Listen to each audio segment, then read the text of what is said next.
very deep shadow down here.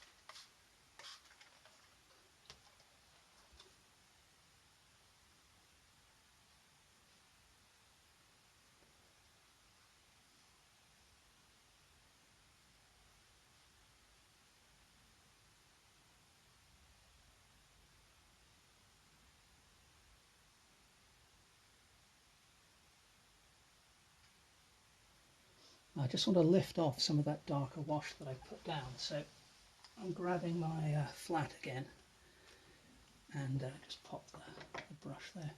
I just want to lift off some of that.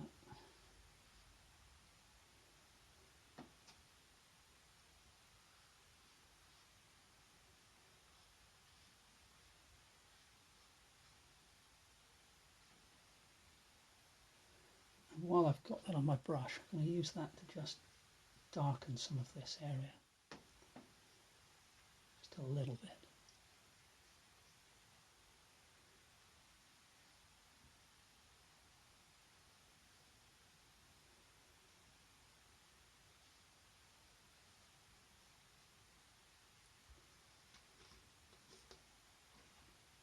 And then the purple of that left one is kind of running down the face a little more than I want. So sticking with the flat brush for the moment, I think we're just going to subdue some of these highlights because they're a little too bright now in some areas. Leave little patches showing where things are a little brighter. But again, we can darken that shadow. So I've just switched to the flat brush because I'm finding it just, I don't know, it just seems to work quite well for what I'm trying to do here at the moment. Let's just make all of this a bit more of a coherent tone. And then I'll come in just a second and darken some of that quite dramatically. Now, while I've been chatting away, I hadn't noticed that drip, so definitely want to lose that. So let's just do that. And then hopefully, if I'm quick enough with the paper towel,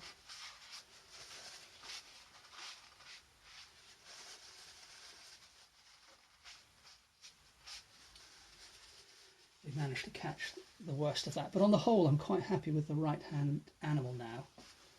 Although it's got some weird drips going on here, which are kind of interesting, but I don't know that they're quite what I want. Let's go over to the left-hand guy, and we'll let this one do its thing, and then we'll see what happens. Well, I've mixed up another dark tone, but this has got more, same three colours, but it's got more of the magenta and the burnt umber in. I'm going to come in with the flat brush this time and see if we can re-establish some of these shadows and get a bit more depth of tone in what I currently have. And you know, I'm painting into the underlying paint here. It's still a little bit damp, so I might get some weird cauliflower effects, but as I mentioned earlier, I'm quite happy for that in this particular painting.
I can just use the tips of the flat brush to introduce some little textural lines as well.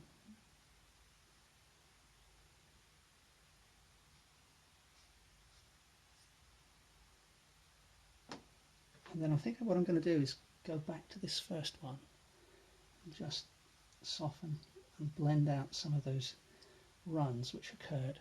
I quite like the edge of this shadow, but I'm not quite so keen on that white or that lighter part going down there. So I'm just going to hide that, keep the trickle going down the leg. I'm happy with that.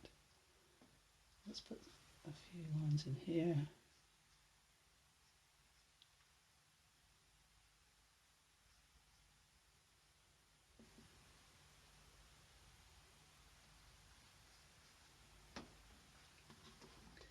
And again, I'm going to let that dry now.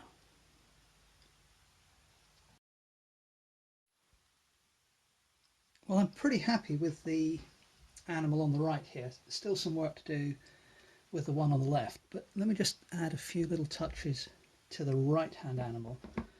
So I've switched to a small round brush, and this is a mixture of the cobalt blue, the magenta, and a bit of the burnt umber, but I'm using this straight out of the tube now, so not diluted at all. So I'm just putting in a more refined indication of the eye on, for both, rather than just leaving those sort of blank, soulless windows that I had previously.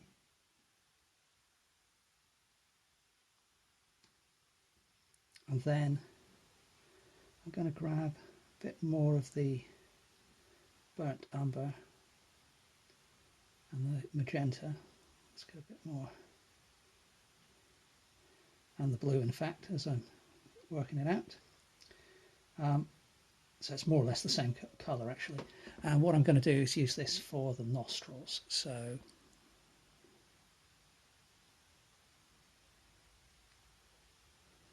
it's quite a strong shadow under the upper edge of that nostril and also the one on the left.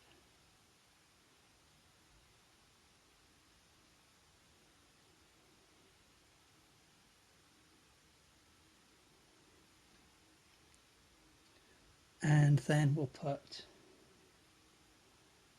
strengthen the shadow under the lips there a little bit. And that's probably all I'm going to do for that animal, I think. So let's go over to this one on the left. Okay, so I'm going to start in a similar way with my adjustments for the one on the left. So, for example, I'm going to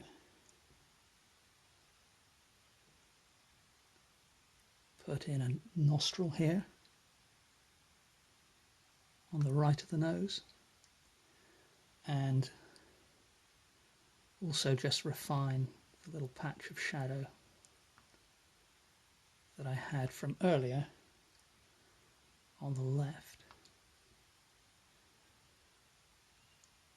And then I think I can also add a line in there to kind of just make the shape of the jaw a little bit better as well. I mean, obviously I'm not going for a realistic depiction here, so it's all about choosing which bits of info to include. Then we can put an eye in on the right, so put the little eyelash in there, and then